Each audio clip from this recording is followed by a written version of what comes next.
will this morning be arraigned before court, including a former Minister for Labour and Employment and Pensions, Ignatius Bafwewa, who is also the former MP for the Sunyani West constituency in the Bono region. This was as a result of the march between the Kumasi Asante Kotoko Club and then in Swatreman, which is owned by the former Member of Parliament for Sunyani West and former Minister. We know that the IGP is en route to the place, family home of the deceased, popularly known as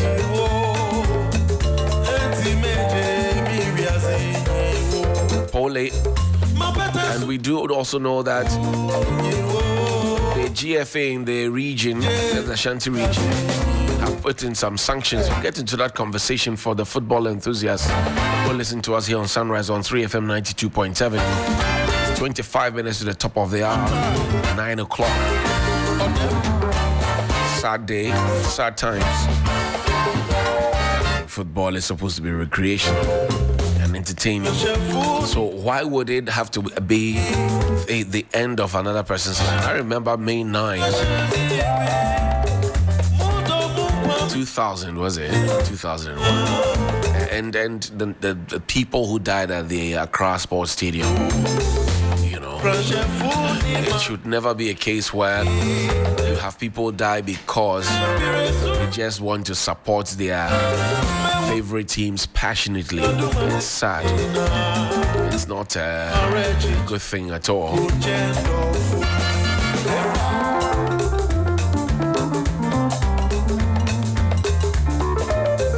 Joining studio by my colleagues Mutala of our sports desk and Crosby Annan, who's been here with me since morning. Mutala, good morning one more time. Crosby, good morning. So what do we know? We know that the IGP is going to the home of the deceased. Who is with the IGP? I know members from higher delegation from the police headquarters are with the IGP already. They've dispatched a team of CID personnel to Sunyani to, go deeper into the issue and investigate. Right. And this morning, the latest we are hearing is that the 3 suspects are to face the courts. Right. This morning, as swift as possible. So we'll be getting more. The IGP is due to meet the Kotoko leadership at the secretariat and also visit the house of the deceased to, as you know, console them and also assure them of investigation into this matter. But what we know as of now is that the 3 suspects are to be arraigned before court today. And this includes, Snowball Crosby, this includes a former minister, a cabinet minister for that minister, and a former member of parliament. Now, I'm like, you guide me. Why was it possible for anybody to have taken a gun closer to a stadium or into a stadium? Okay, what we know is a knife that was taken into the stadium because security at various venues are very poor. Unlike in Europe and elsewhere where you're going and you are thoroughly checked before you enter. We don't have those machineries here. People carry all sorts of weapons and enter the stadium. We were here when a game between Asante Kotoko and Bekum Chelsea at the Golden City Park. We recorded an issue of a gunshot there. How did the gun even get into the stadium? The only people who are permitted to hold guns lawfully at the stadium are police personnel, but that is not the case in many of the venues we have here. And also, we have limited number of security personnel at the venues. But in this particular case, we're told that there was supposed to be a certain number. That number did not show. Of course. What numbers were we expecting? Okay, so the issue with our security, mostly in the Ghana Premier League, is that it is left to the home team. Okay. Security is left to the home team, unlike elsewhere where it is the job of the organizer to provide security for matches. This is so in this case, the FA. Yeah, the FA is expected to provide security, but in our case, it is the home team that provides the security. And initially, we were told that 120 personnel would be there because, if you know the heated action between Asante Kotoko and teams, the history of Asante Kotoko and teams in the Bono region, you know that it's always a heated That clash. rivalry is always you there. need to beef up security. So we're told 120 police personnel, but from what eyewitness accounts has told us, and from what we are hearing, it was only about 20 police personnel. But that is coming from woefully inadequate. the former coach of the Black Stars, Chris Yapia. Right. I think he's a board member or something of the. No, he's an IMC member of Kotoko, the head of. So he said Interim management committee member. 120 police officers were promised, but when they got there, they realized that it was only 20 of them. Yes. So my concern is when the clashes happen on the field before it escalated to the fans and outside the stadium.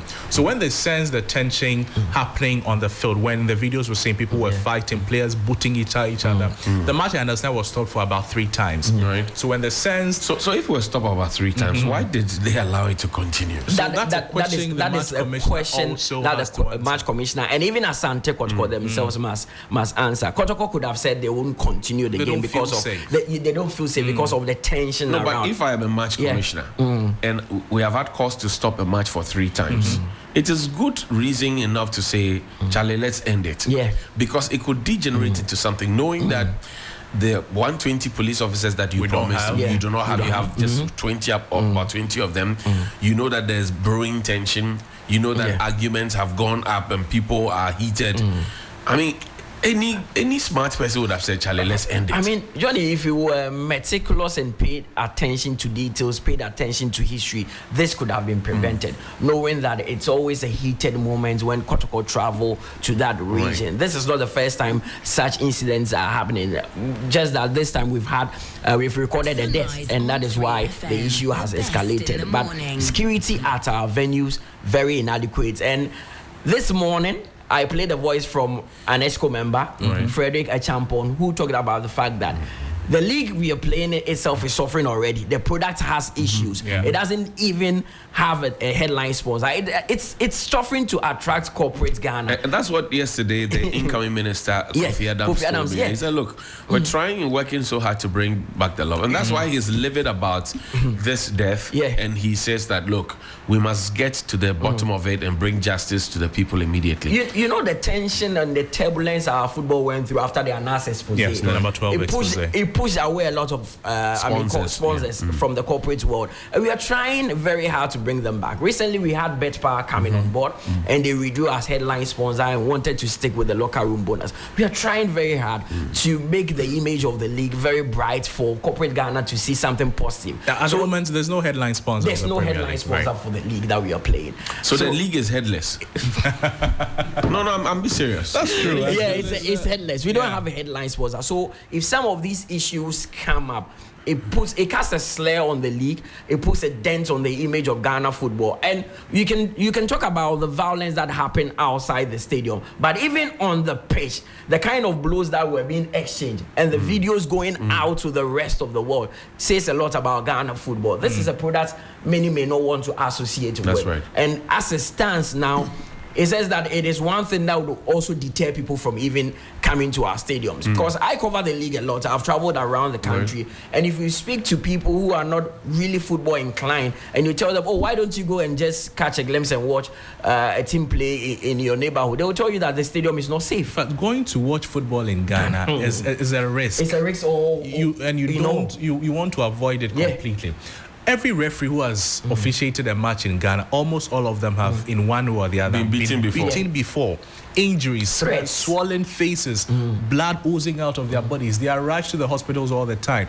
Transporting themselves even to the match venue is a big problem. And then when they get there due to maybe refereeing decisions, the good thing is, this match we don't see the referee taking the blame for any of these happenings. It was purely, was it his fault? It was not his fault, was it? This was just the two teams who did not come to like a point of good reasoning to protect themselves and their supporters. Now, a freshly married man, I think he married in August last year, with 4 kids. So just to put it in context, he's had 4 children, but he just got married last year in August and moved away from his original home where he used to live to a new location. And this morning, when I spoke to our reporter in Kumasi, he visited the family house of the deceased, and He said that his wife actually told him not to visit any or not to travel with Asante Kotoko for any away games because there were threats always. He's someone that is popular in Kumasi, always on radio. Right. So there were threats coming from all angles about he not being welcome to other venues. So he promised his wife that this was going to be their last away match that he would travel with Asante Kotoko, and this happened. But Johnny, on the do we know the real cause of the confusion at the fight? Okay, so there are two reports that have come so far. Right. One from Asante Kotoko, who just reported that after the confusion in the crowd, he was stabbed to death. I spoke to Kotoko's media officer, who says that the tension actually started when Ignatius Bafuewa, the former MP and owner of Nsoatreman, was actually trying to incite the fans to continue with the disturbances. And he owns the club. Team, right. And Nana Pole, the deceased, approached him to have a conversation with him. Then he pushed Nana Pole to the side. And I'm hearing that Nana Pole even fell on the ground. So it brought another tension between the Kotoko fans and, of course, the Nsoatreman fans. So after the game, that is where they were all moving out of the stadium, and this unfortunate incident happened. Nsoatreman's release it seemed to be giving them away because they are making it. They are giving us an insight as to whether they know who committed the crime. Right. Because they are saying that prior to the game, early in the morning, there was an altercation between the deceased and a corporate at a drinking bar. Okay. And that seemed to have degenerated and been taken to the stadium. So they are trying to tell us that then we know who actually committed the crime. Then point them out to us so we can find them. So it becomes easy. So, but Johnny, this conversation brings a bigger picture of how we treat sports and football in this country. Right. It is treated as a recreation. It's treated as an amusement. It's supposed to be a recreation for those of us who watch, and then amusement for those of us who watch. But for those who play, it's business for them. It's work. In other parts of the world, we are not saying disturbances like this do not happen. We've seen games where Tottenham Hotspur's fans are misbehaving or another. But in other parts of the world, they treat football as business. The South American world. They ensure that security is paramount because some of the fans in Europe, then they create space with you. We say we know they do anything. The ultras in Argentina and the ultras in Milan and the English fans, the Liverpool fans, the Brazilians. Yes, but security is paramount because if you don't have tight security, if the fans, turn their heads and want to misbehave and see security personnel there, see a steward watching them. They know that cameras are all over. You can easily be fished out for causing a disturbance in England, regardless of the millions of fans in the stadium. That's right. It's security easy. work, so it puts people in check. We do not have that. We play football mainly as an entertainment. Two teams coming on the pitch to come and play, and fans should come and sit there and watch. No, we should move beyond that. This issue, it's not justified. It should be a catalyst to open up a bigger conversation about how we're going to take hooliganism out of our game. Because it's not safe. The FA in the region has applied sanctions. What sanctions do we know? But are these sanctions punitive enough to prevent a future occurrence of this unfortunate situation? It's mainly an everyday thing. Clubs misbehave. We ban them from their home venues. Players who are implicated. Nsoatreman has been banned before. Several times. It's even in Division 1 they suffered the same fate because they nearly killed our RTU players at Nsoatre. Teams will be banned. After 5-6 games, they come back to their home venue, and these continue. We should look at the bigger picture of sitting with the supporters chiefs, those supporters leaders who usually incite the fans to do this. Let's have a broader conversation with them and let them know that football is a game. It's a game of. So you were talking earlier about business. Yeah. Let's assume without admitting that the former minister, former MP, has bankrolled this. And then my late uncle Marcus, had bankrolled Hearts of Oak before. Oh, really? Yes, as chairman. So. Bankrolling it. Every businessman is looking for a return on a certain investment. Can we say that he was looking for a certain effect and return on his investment, which is why he was so passionately involved about. Because he now looks at this as business, not as the recreation that you and I see, not as the sport. I was listening to Ignatius Bafo several times. He was MP for Sunyani West, right? And he keeps talking about the fact that he mainly set up Nsoatreman as a way of giving back to the community, the people of Nsoatre, because they don't have Premier League football. So he wanted to ensure that he brings the likes of Kotoko and Hartlepool, because these teams seem very far apart from the people, so that they can get a closer look. So it's more of, trying to give back to the society. But social responsibility. Just 2 days ago, we were being told that Nsoatreman want to pull out of the Ghana Premier League because the owner says they are not making returns. So you're trying to marry the two ideas. Yeah, he just got to know that 2 days ago when his club was involved. No, but in power finish, I clear. so now, but I mean, but the truth of the matter is that I'm concerned about the widow and the children. You know, look, let's listen to the family. Right, the family had some thoughts to share. Let's listen to them quickly on how they feel about the situation that we know about, and then we will come back to have the conversation. 10 matches with their kids, with their children. Executive councillors are thoroughly dealt with.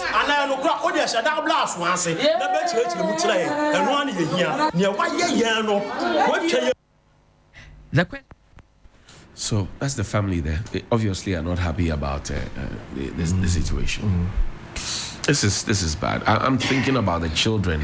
4 kids. And then yes, now I'm looking at a way that this will not deter people from pulling out their necks to support the teams that they love. Yeah. I mean, Poli went all out with his gong, you know, and literally he showed passion every step of the way. A staunch Kotoko guy to the extent that when the Black Stars invited one Kotoko player for an AFCON qualifier, one of the qualifiers, to Abidjan, because of the Kotoko player that was invited, he traveled to go and support the team just because there's a Kotoko guy inside. And then to suffer this challenge. He doesn't gain anything from the club apart from the joy he gets when the club wins. And it's if it was elsewhere, maybe the case would be put on a foundation that the club has. Some scholarship. Maybe the life patron of the club, that is Otumfuo Setutu, may decide to put the case on the Otumfuo Foundation to ensure that they do not go through some form of difficulty. Because 4 kids, Papa no saying, nah, Papa ni honum. It's really a difficult time for the family, and on no account should you lose your life because of a football match. Does the bigger GFA realize the gravity of what has happened? Have they smelled the coffee? What have they been saying? I mean, with the actions that they've taken, it shows you that GFA knows the density of this issue and what it could do for the products that they are trying to sell to the world. So they've taken an action of banning Nsoatreman, which was the first line of action. That ban is indefinite. Indefinite. That was the first, which is not action. The rule. Yes, and people are applauding them for suspending all the match day 20 games in the Ghana Premier League. This weekend, we are not going to have any games in the Ghana Premier League. They've called for an emergency meeting with all the 18 Premier League clubs and also the supporters chiefs of all these clubs so that they can have time to properly brew over this issue and come up with a long-lasting solution, because hooliganism happens almost everywhere in the world, but it doesn't escalate to this point. And this is a product, this is their primary product. If you take away all the national teams, the Premier League is the primary product of the FA. That is what they sell to the world, because the South African, if you want to go to CAF Champions League, the Confederation Cup, you go and represent your league. So the Nigerian, if Enyimba comes to the CAF Champions League, they are representing the Nigerian Premier League. That's right. They come as ambassadors. So if you want to really project your league, then you need to sanitize the system. For once, they should try and get this, because this has never happened before. It's completely. We've had a referee being beaten to death before, but a fan being stabbed to death. It completely changes the narrative. Now the fan, because already, I mean, back in the day, I remember as a boy, you have Accra Hearts of Oak and Kumasi Asante Kotoko, Accra Sports Stadium, and you would have the stadium filled to capacity and overflowing, people being outside, they can't find seats. Yeah. And sometimes if the match is at 1 p.m., for example, by 5:30 a.m., people are already gathered and congregated. People sleep there overnight. People sleep. I mean, I was privileged because of the place my uncle held in the management of the team, so it was easy for you to get VIP seats and all of that. But it tells you how things have fallen and how things have dwindled. Yeah. For me, I think that it is time for the FA to pay attention, all right, and to look at it again. Yeah. There are branding experts in there who have been trying to turn things around. But let me ask you, Murtala, should the police take part of the blame for what has happened? Exactly. 20. I mean, you mentioned earlier that the security is usually left for the home team to cater for. Yeah. Now, should we put the police in the loop and blame them for some of what happened? Of course, you can't exonerate them from what has happened because they are there to provide security. I mean, I remember one game between King Faisal and Asante Kotoko. The home team was King Faisal. They provided, I think, 50 policemen. Right. Then the police divisional chief in Ashanti region said, no, this is a game of high importance. Right. This is a game that tension could brew and it could escalate. So he added additional police personnel. And in the end, I mean, his decision was justified because there were some pockets of violence in there, but they were able to put the issue under control. It shouldn't always be about the Black Stars where we parade about 1,000 policemen to go and be at the stadium. I mean, there's that rivalry among our clubs, and it's normal. It happens everywhere, even in Egypt. It keeps the game going. Even in Egypt, there's Zamalek and Al Ahly, there's Orlando Pirates and Mamelodi Sundowns in South Africa, and these rivalries usually stem some form of emotion, and that emotion sometimes overpours or overruns its boundary and it causes violence. So the police should take part of the blame in this. Does this have the potential of people shying away from the stadia? Johnny, we're not having Premier League matches this weekend. Now, next week, if it happens that we should have Premier League games, you'd see less than half of the number of people who hitherto were going to visit the place. Like I said, it has been a risk to go and watch a Ghana Premier League game. And if the death of a supporter is anything to add up to, it means nobody would even want to go there. First of all, they're not showing the matches on TV. You cannot watch it. I don't feel safe going there. So I have absolutely no interest whatsoever to go and watch the game. Then the ripple effects. The clubs will not have money to run. It means they will have to be cutting corners. They'll have to be fixing matches. Right. It is all affecting the image of the game. There are teams in Ghana that, Johnny, they are able to tell media people not to cover this match. They can tell a team that this match we're going to play, we don't want you to take coverage of the game. That is because of the levels of hooliganism they want to expose the match to, because they don't want anybody to see that. Right. So for the coming days, the Ghana Premier League will have a lot of work to do to rebrand itself, to let supporters feel safe before they go and watch the match. Else, Charlie, the thing is, it is dead in the abyss already. Anyway, I feel sorry for the children and the what do you call it, the mother. It's some 3 minutes at the top of the hour 9. May he rest in peace and may justice be found for Paulie.